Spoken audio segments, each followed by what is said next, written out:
Exactly. So I will be following on discussing Central Asian labor migrants in Russia and the role of Islam in their life in Russia. So, kind of general point first, there are about 5 million at least Central Asian working in Russia. That's the official Russian statistic. It may be more. It's mostly young people, even if you have older people, and it's mostly men, even if you have a growing number of women, and especially of family migration from Kyrgyzstan. The scholarly work that has been done on migrants mostly focus on remittances and the role these remittances play in Central Asia, on gender relation, family relation, and how migration are changing them, and on how migrants negotiate with Russian population, Russian laws, Russian security services, their everyday relationship. We have very few work that has been done on the religious practices of migrants and on the new kind of professional skills they are learning from migration. And that's something on which we have very few research going on. So in terms of migration in relationship to religion, there are several elements that need to be taken into account. The first one is that it's easier to practice religion in Russia than it is in many Central Asian countries because you have more mosques, there are less control, and you don't have the same level of political pressure on people attending mosques.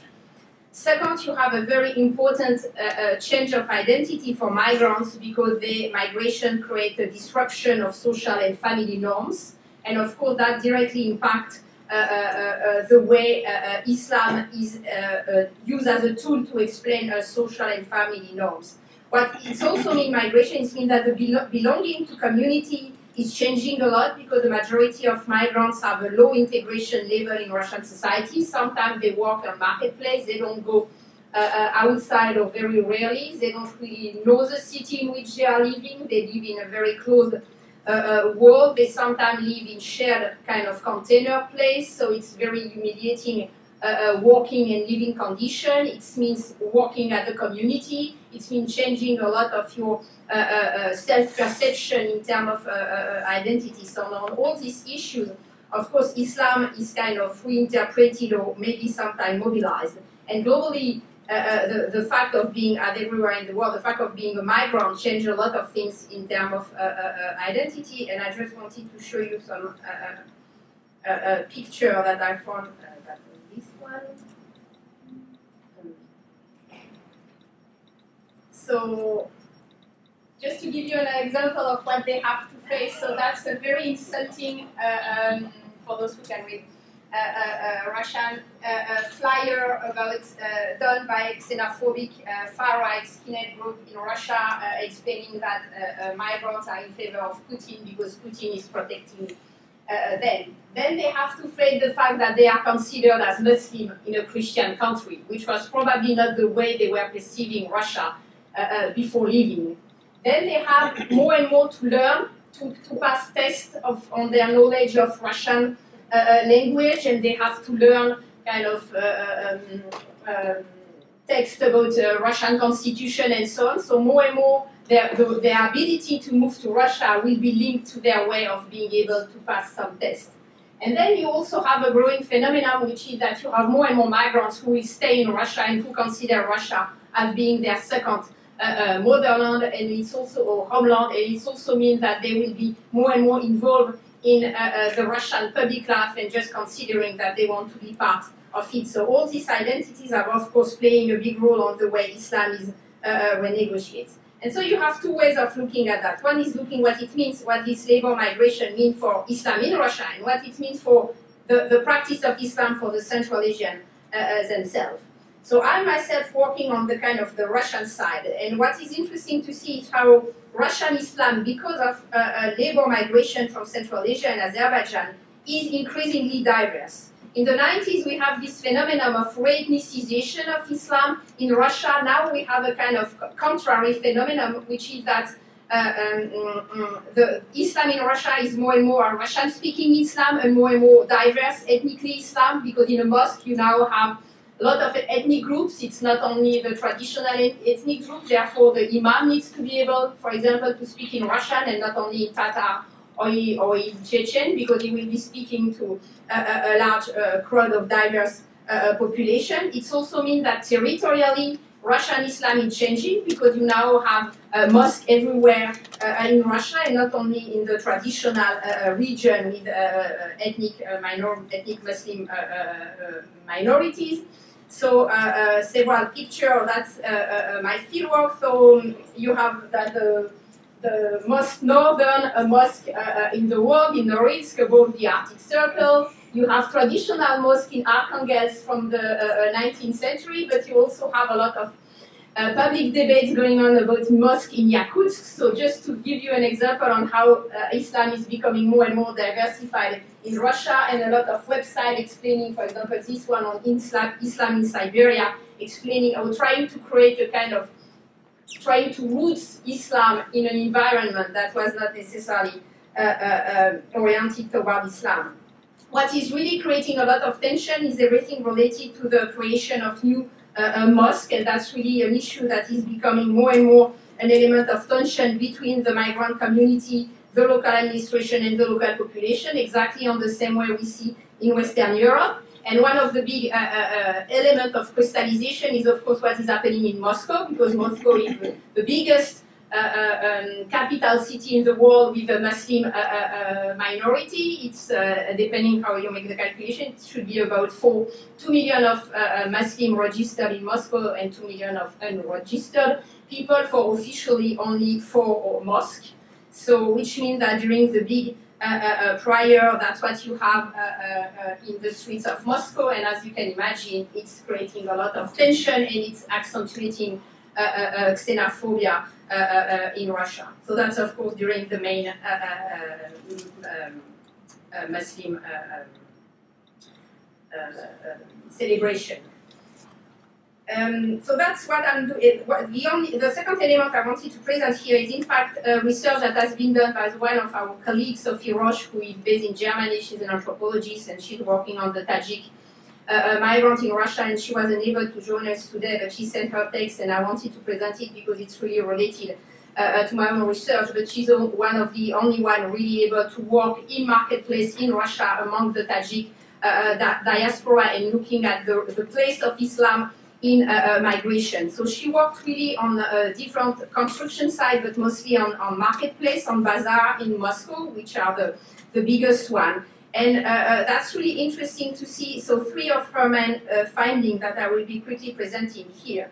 The first one is that really on marketplaces in bazaar, Islam is really mobilized as a major way of organizing life inside the bazaar. So the majority of migrants working on the bazaar are living in kind of containers. So they are sharing the place to overnight all together. It's a very so it's an environment dominated by male. It's very humiliating for them to, of course, live in such a difficult condition. And what seems to be really visible from her fieldwork is that it's religious practitioners who set the frame of behavior inside the market. And that's really through Islam that the migrants are explained how to behave morally in on the site, how to manage body language, which is something very important given the condition they are living on. So that's religious people who are explaining what means to be a good Muslim in such difficult conditions. So which means that even the population which is not necessarily practicing Islam is considering that the knowledge about moral behavior is coming from those who are the good practitioner of Islam. A second conclusion was that these markets are really a place of ethnic diversity and religious plurality. You cannot identify one market when you will see like it's mostly Tajiks with mostly kind of Salafi proselytizing, and another one would be a Kyrgyz place with mostly Tablighi Jamaat. It's diverse ethnically and it's diverse religiously. So you have several proselytizing groups that are part of the market, and very often these proselytes people are also traders, so they are owners of these big containers, and they are the one organizing everyday life, what is called in Russian brigadier, so they are responsible for a group of people, and so traders are often the proselytes, and so she was able to look at how people from the Tablighi Jamaat, people presenting themselves as Salafi with all the ambiguities of the terminology, people presenting themselves as Sufi or few members of Hizb ut-Tahrir, how everybody was in fact participating in the everyday life at the bazaar with very kind of open space for discussion, a lot of public debates, but no one really being in control of one market. And the main debate she was able to notice between this proselytizing group and the everyday migrant was debate about the relationship between Islam and national identity, with the proselytizing people really trying to promote Islam as a kind of universal concept without having this kind of ethnic component, and the everyday young people understanding or interpreting Islam as something very much linked to their ethnic or national identity. So that was kind of the main debate, and I think that's something which is relevant knowing the current situation globally in Central Asia. The third element she noticed is that how Islam was integrated into a potential political narrative that is going on around the mosque. So the mosques are increasing, and very often very small mosques which are linked to the bazaar. It's not the big mosque, it's very small prior places that are linked to one bazaar or one construction site. So these small mosques are increasingly used and understood as place for social, educational, and political activities. They have public debates after the Friday prayers, mostly about migration, how to react to Russian law, how to interact with Russian policemen, but also a lot of debates about politics in the Islamic world globally. So a lot of debates about things going on in Turkey, in the Middle East. It's also a place where usually this proselytizing group or these influential religious leaders, and she really mentioned that the majority of big traders all perform the Hajj, so they are really considered as kind of legitimate religious personalities. They tend to invite famous personalities from their own country. So for example, for the Tajik minority, it seems that clearly this religious leader who sometimes invite people like Muhyiddin Kabiri or Nurijinov to come and to speak. So it's really the mosque and this religious leader that are seen as making the link between the migrant community and the personalities staying at home. And she also noted that for all those who cannot attend the Friday meetings, and of course many of them cannot because they are working in kind of difficult condition where they cannot leave their work easily, everything is recorded on mobile phone, and really the Friday evening, the people who couldn't attend are just watching online the debates that has been going on. So even if you don't go to the mosque, you are connected to the community and the debates that are going on. She also mentioned the mosque have been creating some kind of small educational center with discussion, really not looking at Islam, not putting Islam at the center of the debate, but saying that Islam is a framework for a common spirit. It's a moral cement for any political change to come. So the point is, so what she was noticing is that it's not people, these religious leaders are not pushing for kind of radicalization or politicization of Islam. They are just putting Islam as a kind of moral element that will legitimize the mobilization of people in favor of their own right in Russia, in favor of maintaining their right when they go back in their country, or just putting Islam in their global perception of their own identity. So to conclude, I think that's what we are looking on the place of Islam in Central Asian migration in Russia is really something that would be key, which means that probably a lot of change going on in the public perception of Islam in Central Asia will be linked to the migration experience of all these migrants, and therefore it's through Russia and it is through social media or through diaspora that Islam is becoming part of the public debate in Central Asia. That's the first conclusion. The second one is that probably the multi-ethnicity of